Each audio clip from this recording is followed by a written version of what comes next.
بسم اللہ الرحمن الرحیم وبہ نستعین انہ خیر ناصر و معین وصلی اللہ علی محمد و اہل بیتہ الطیبین الطاہرین۔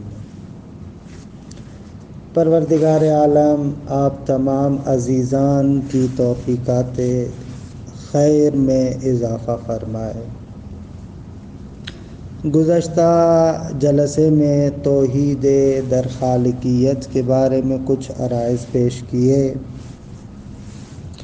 عرض ہوا کہ توحید خالقی کا مقصد یہ ہے کہ خالق بالذات خدا کی ذات ہے، لیکن اس کا کبھی بھی مقصد یہ نہیں ہے کہ ہم عالم اسباب و مسببات کا انکار کریں، بلکہ قرآن مجید خود واضح طریقے سے مختلف چیزوں کی طرف مختلف افعال کو منسوب کرتا ہے۔ جب مختلف چیزوں کی طرف مختلف افعال کو منسوب کرتا ہے، یعنی ان چیزوں کو ان افعال کے لیے سبب مانتا ہے، یعنی دوسرے لفظوں میں قرآن اس اصل علیت اور قانون اسباب و مسببات کو قبول کرتا ہے۔ بعض چیزوں کے لیے علت ہیں، اس کو قرآن مانتا ہے واضح طریقے سے۔ نہ فقط قرآن مانتا ہے بلکہ انسان خود اپنے وجدان اور باطن کی طرف مراجعہ کرے تو خود انسان کا اپنا وجدان اس اسباب و مسببات کے سلسلے کو مانتا ہے۔ یعنی واقعاً میں بولتا ہوں تو میری طرف سے کلام ظاہر ہوتا ہے۔ انسان وجداناً محسوس کرتا ہے کہ اس بولنے کی علت اور اس بولنے کا سبب میں ہوں۔ جو میرے ذہن میں تصورات آتے ہیں، جو میرے ذہن کے اندر مختلف مفاہیم جنم لیتے ہیں، میں واضح طریقے سے وجداناً محسوس کرتا ہوں کہ ان مفاہیم اور تصورات کو میں نے جنم دیا ہے۔ بلکہ انسان لاشعوری طریقے سے زندگی اسی طریقے سے کرتا ہے۔ مثلاً آپ راستے میں جا رہے ہیں، آپ نے کسی کو تھپڑ مارا تو وہ بندہ پلٹ کر آپ کا گلا پکڑ لیتا ہے۔ آپ کہیں کہ نہ آقا میں تو اپنے اس فعل کا فاعل ہی نہیں ہوں۔ سب لوگ کہتے ہیں کہ نہ، یہ فعل تمہارا، تو نے اس کو تھپڑ مارا، تم نے ایسے کیوں کہا، تم نے اس طریقے سے کیوں کیا۔ تو یہ کیا ہے؟ یعنی یہ فطرتاً وجداناً ہر انسان سمجھتا ہے کہ بعض چیزیں بعض افعال کے لیے سبب ہیں۔ تو یہ سببیت کا انکار حقیقت میں اس وجدان اور فطرت کا انکار ہے۔ ہر بندہ فطرتاً اس چیز کو سمجھتا ہے کہ اس نقطے کو استاد سبحانی بیان فرماتے ہیں اور پھر آگے چل کر کہتے ہیں کہ آغا توحید خالقیت کی صحیح تصویر یہ نہیں ہے کہ آپ عالم اسباب و مسببات کا انکار کر دیں، جیسا کہ اشاعرہ انکار کرتے ہیں۔ ان سے کہا جائے، وہ کہیں گے نہ، کسی بھی سبب کی، کسی بھی فعل کی اگر کسی سبب کی طرف نسبت دی آپ نے تو یہ شرک ہے، توحید افعالی کے خلاف ہے۔ ان کے برخلاف بعض وہ لوگ ہیں جیسے مشرکین کا عقیدہ تھا، اور معتزلہ کا خصوصیت سے انسان کے افعال کے بارے میں عقیدہ ہے کہ مختلف اسباب کو مستقل سمجھتے ہیں، خدا کی دخالت کو وہاں پر قبول نہیں کرتے۔ یہ بھی شرک ہے کہ اس کو تفویض کہتے ہیں۔ صحیح عقیدہ توحید خالقیت کے بارے میں یہ ہے کہ ہم کہیں بالذات خالق خدا ہے، مسبب الاسباب خدا ہے، لیکن اسباب کا انکار نہیں ہے۔ اسباب کو بھی سبب بنانے والی ذات خود خدا کی ہے، اور یہ کبھی بھی توحید خالقیت اور فعلی کے ساتھ مخالفت نہیں رکھتا۔ کہ یہاں پر قانون علیت سے استاد سبحانی اس طریقے سے مراد لے رہے ہیں۔ ان کی مراد یہاں پر یہ ہے کہ اسباب و مسببات کو قبول کرنا، اس کو قانون علیت سے بیان کر رہے ہیں۔ البتہ ایک قانون علیت کی جو دقیق تفسیر ہے فلسفے کے اندر، کہ اس کی طرف میں بھی یہاں پر نہیں جاتا، اپنے کچھ فلسفی مباحث میں اس کو بیان کیا ہے، وہاں پر پھر قانون علیت کی دقیق تفسیر کرتے ہیں۔ لیکن فی الحال یہاں پر مراد استاد سبحانی کی قانون علیت سے یہی ہے کہ بعض چیزوں کے لیے اسباب ہیں، اس کو اس حد تک مانے۔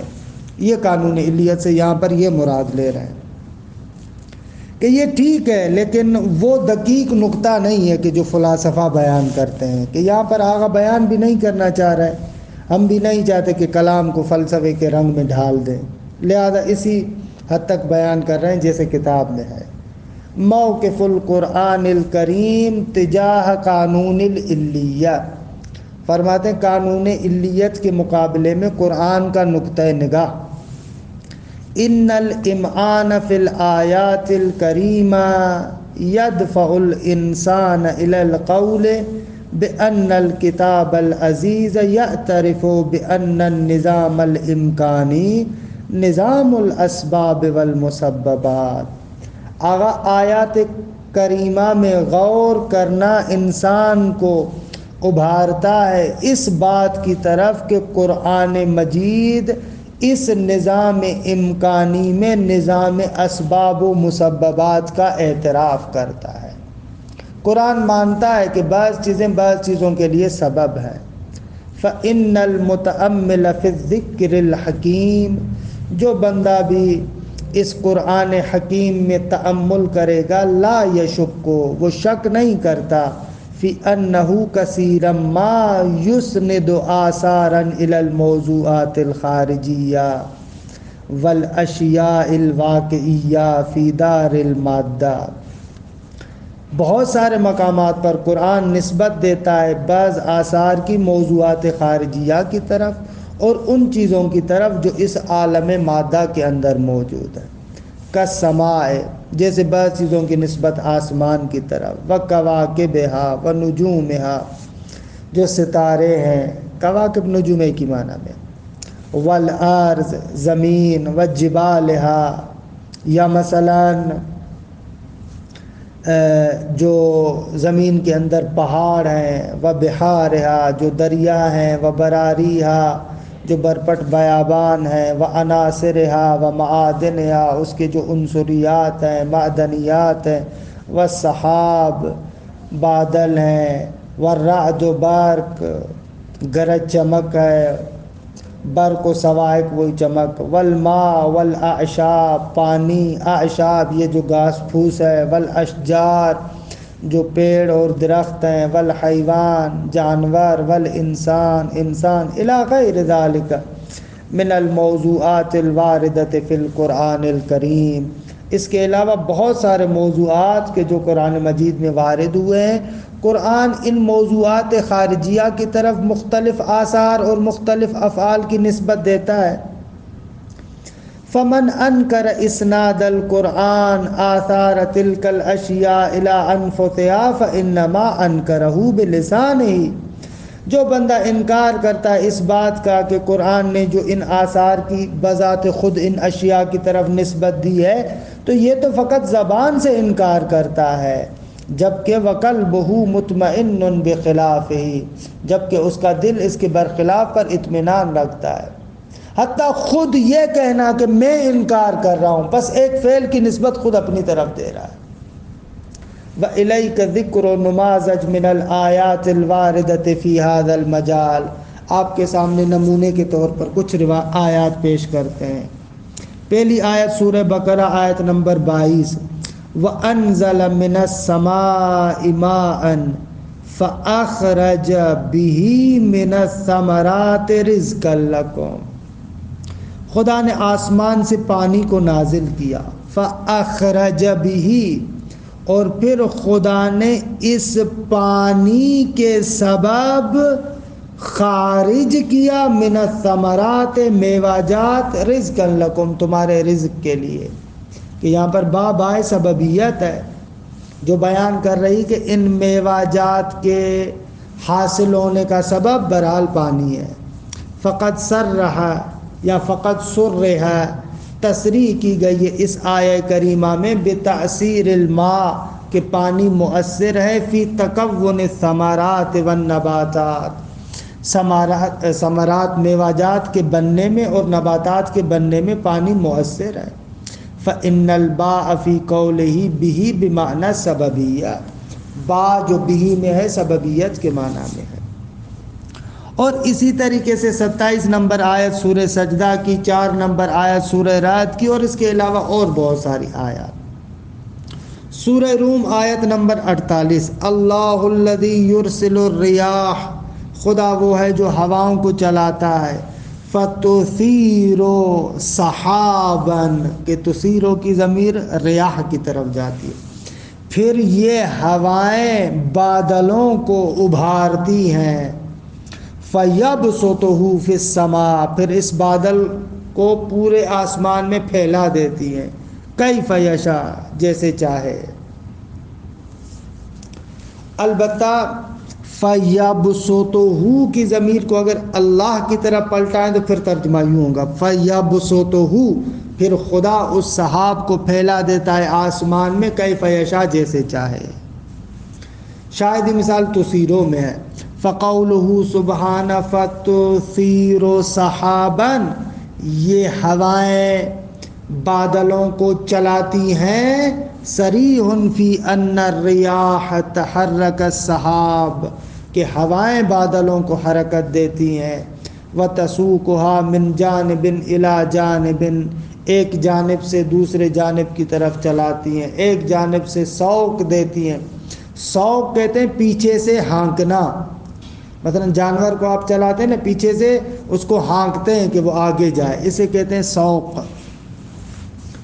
فالریاح اسباب وعلل تکوینیۃ لحرکت السحاب وبسطها فی السماء، پس یہ ہوائیں کیا ہیں؟ اسباب ہیں، علت تکوینیہ ہے، کس کے لیے؟ حرکت سحاب کے لیے، اور ان کو آسمان میں پھیلانے کے لیے۔ وَتَرَى الْأَرْضَ حَامِدَةً، تم زمین کو مردہ دیکھتے ہو، فَإِذَا أَنزَلْنَا عَلَيْهَا الْمَاءَ، جب اس زمین پر ہم پانی کو برساتے ہیں، اہتزت، تو یہ جنبش میں اور حرکت میں آتی ہے، وربت، اور اس میں نشو و نما ہوتا ہے، وَأَنبَتَتْ مِنْ كُلِّ زَوْجٍ بَهِيجٍ، بہیج یعنی زیبا اور خوبصورت، پھر وہ اگاتی ہے ہر خوبصورت جوڑے کو۔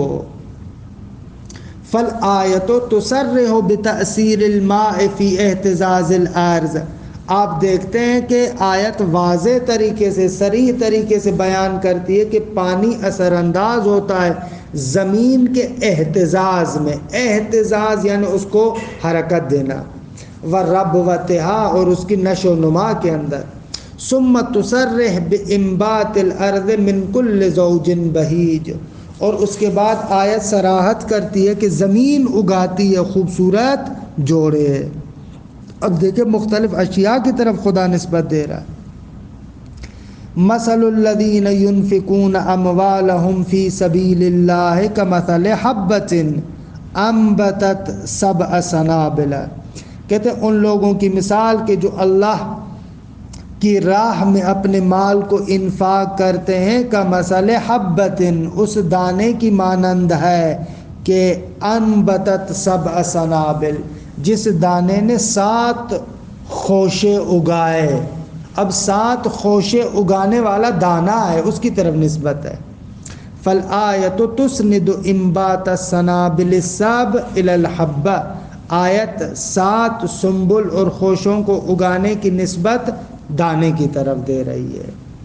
ثم ان هناك افعالا اسندها القرآن الى الانسان لا تقوم الا به، پھر آپ دیکھتے ہیں کہ خداوند متعال قرآن مجید کے اندر کچھ افعال کی نسبت انسان کی طرف دیتا ہے، اور وہ افعال ایسے ہیں کہ جن افعال کو فقط انسان ہی کر سکتا ہے، انسان ہی کی جانب نسبت دی جا سکتی ہے، ان افعال کی نسبت آپ خدا کی طرف نہیں دے سکتے۔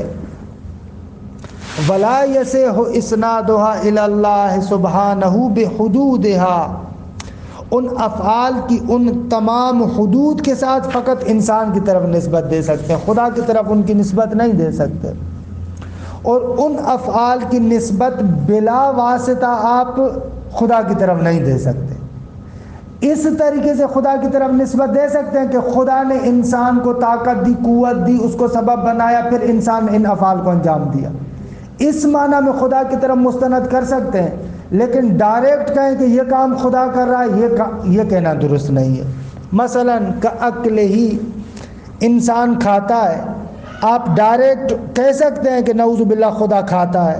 نہ، یہ کہہ سکتے ہیں کہ انسان کو کھانے کی قوت دینے والی ذات خدا کی ہے، لیکن یہ تو نہیں کہہ سکتے کہ خدا کھاتا ہے۔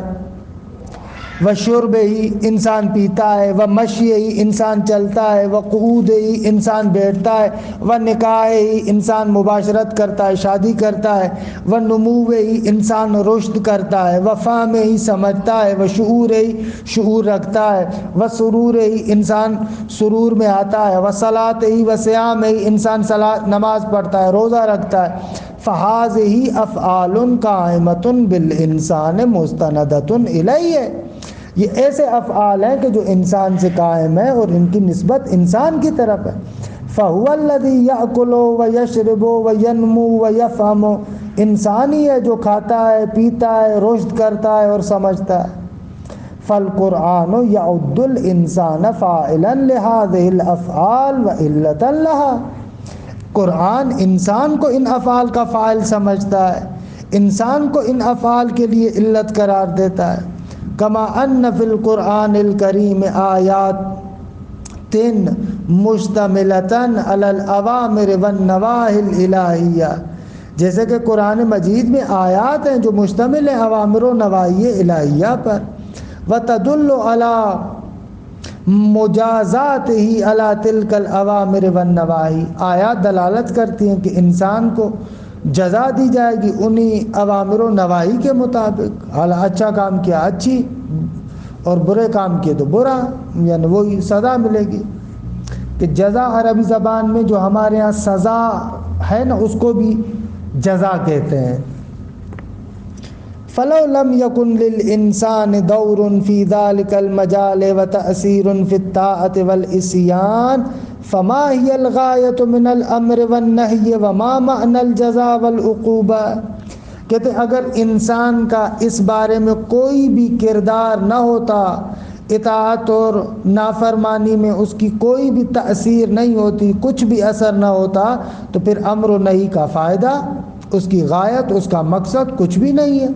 کیا مقصد ہے کہ پھر ایک کو جزا دی جائے اور ایک کو عقاب دیا جائے؟ یہ تو غلط ہے۔ لہذا التفسیر الصحیح للتوحید فی الخالقیت یہ ہے، توحید فی الخالقیت میں درست تفسیر یہ ہوگی، ان المقصود من حصر الخالقیت باللہ تعالی هو الخالقیت علی سبیل الاستقلال و بالذات، آغا خالقیت جو منحصر ہے خدا کی ذات میں، خالق فقط خدا ہے، اس حصر سے مراد یہ ہے کہ خالق بالذات اور مستقل فقط خدا ہے۔ وَأَمَّا الْخَالِقِيَّةُ الْمَأْذُونَةُ مِنْ جَانِبِهِ تَعَالَى فَهِيَ لَا تُنَافِي التَّوْحِيدَ فِي الْخَالِقِيَّةِ، یہ بہت عام نکتہ ہے۔ اگر خالقیت اذن الہی سے ہو تو یہ توحید خالقیت کے ساتھ منافات نہیں رکھتا۔ سورہ آل عمران اور سورہ مائدہ میں واضح طریقے سے انی اخلق لکم من الطین کہیئت الطیر، کہ میں خلق کرتا ہوں مٹی سے پرندے کی حیت جیسا، کہ وہ پورا ہے۔ البتہ یہ سارے کا سارا باذن اللہ، اللہ کے اذن سے، اللہ کے اذن سے۔ اگر اس کو خالق ہم کہہ رہے ہیں، اذن سے خالق کہہ رہے ہیں، یعنی کیا؟ یعنی وہ خالق ہے باذن اللہ، باذن اللہ خالق ہے، یعنی کیا؟ یعنی اس کو وجود خدا نے دیا، اس کو سبب خدا نے دی، اس کو سبب خدا نے بنایا، اس کے اندر قوت خدا نے رکھی ہے، حتیٰ اس کا اثر کرنا، اس سبب کا سببیت دکھانا، یہ بھی باذن اللہ ہے۔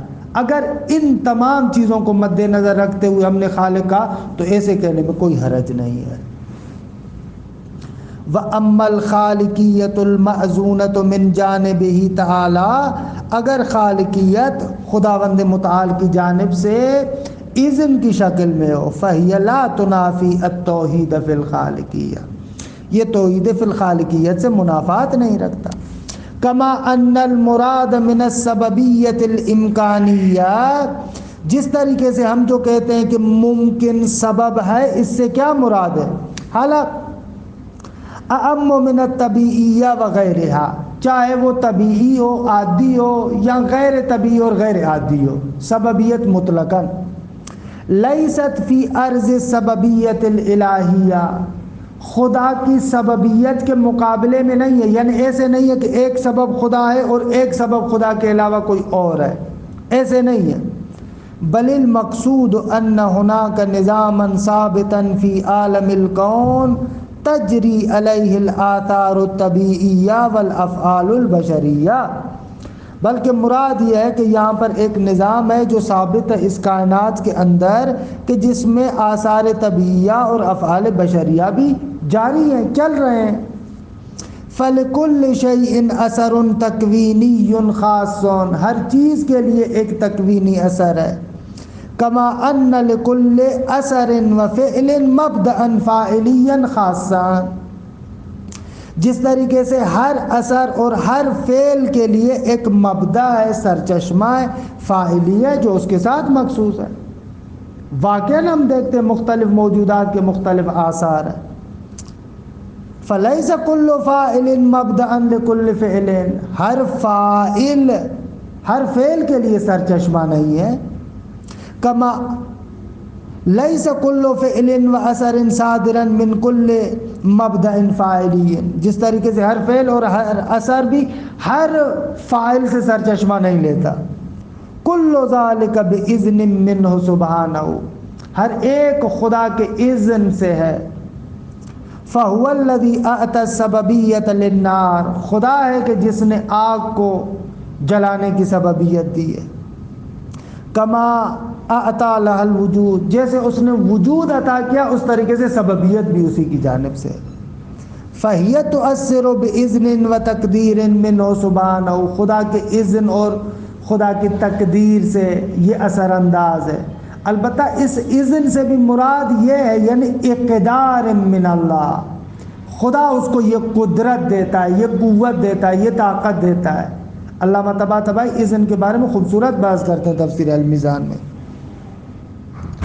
هذا هو القانون العلی العام الجاری فی النظام الکونی، یہی وہ قانون علیت عام ہے کہ جو اس نظام کے اندر جاری و ساری ہے۔ کہ یہاں پر عرض کر رہا ہوں قانون علیت سے مراد ان کی ہے یعنی سبب و مسببات کو ماننا، یہ مراد ہے۔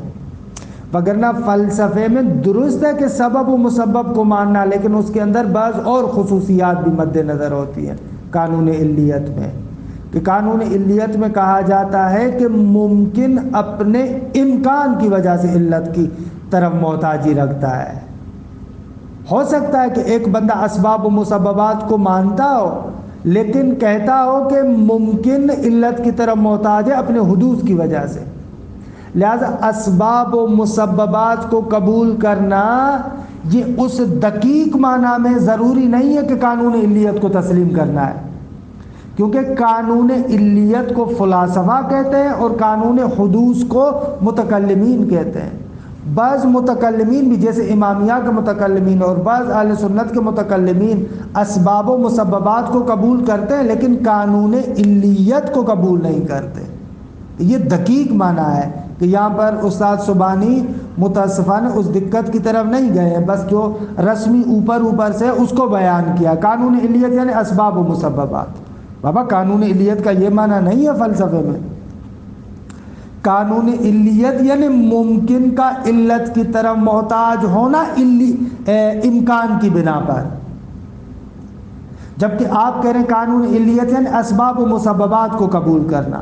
خب اسباب و مسببات کو ممکن ہے وہ متکلم بھی قبول کرے کہ جو ممکن کی خدا کی جانب احتیاج حدوث کی وجہ سے مانتا ہے، کہہ رہا ہے ممکن حدوث کی وجہ سے واجب کا محتاج ہے، درست ہے، حدوث کی وجہ سے محتاج ہے، لیکن وہ بھی اسباب و مسببات کو قبول کرتا ہو. تو یہ قانون علیت کا دقیق مفہوم نہیں ہے کہ میں بھی اس دقیق مفہوم کو تفصیل سے یہاں پر نہیں بیان کر رہا، فقط اشارہ کیا کہ اشارے کا فائدہ ہے. جو اہل بندہ ہوگا سمجھ جائے گا، جو نا اہل ہوگا تو پھر اس کے سامنے توضیح بھی بیکار ہے.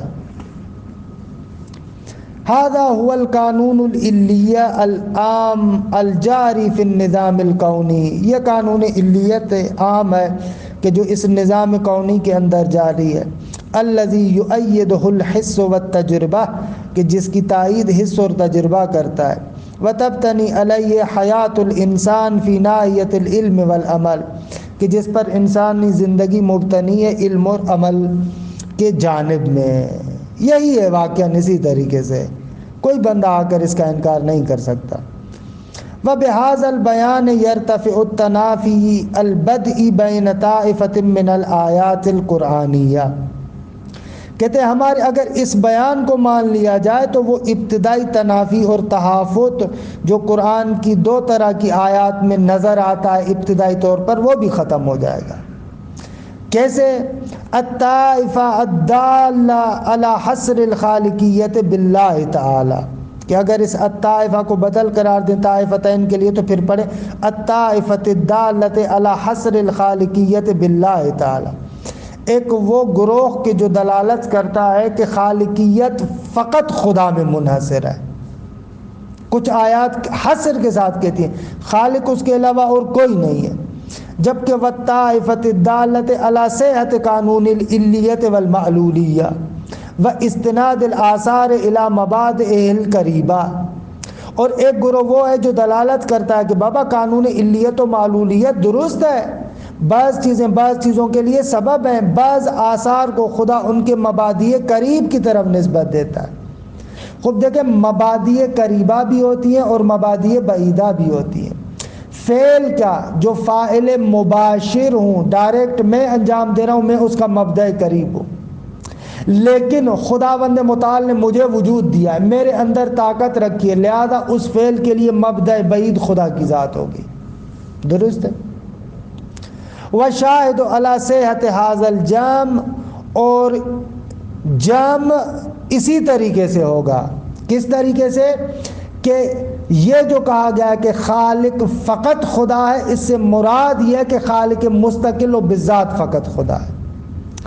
اور جن اشیاء کو سبب قرار دیا گیا ہے اور ان کی طرف آثار کو منسوب کیا جا رہا ہے، وہاں پر مراد یہ ہے کہ یہ سبب قریب ہیں اس کے لیے، اور ان کو خدا نے سبب بنایا. اس اعتبار سے ان کی طرف بھی نسبت دے سکتے ہیں، دونوں کی طرف نسبت دینا درست ہے.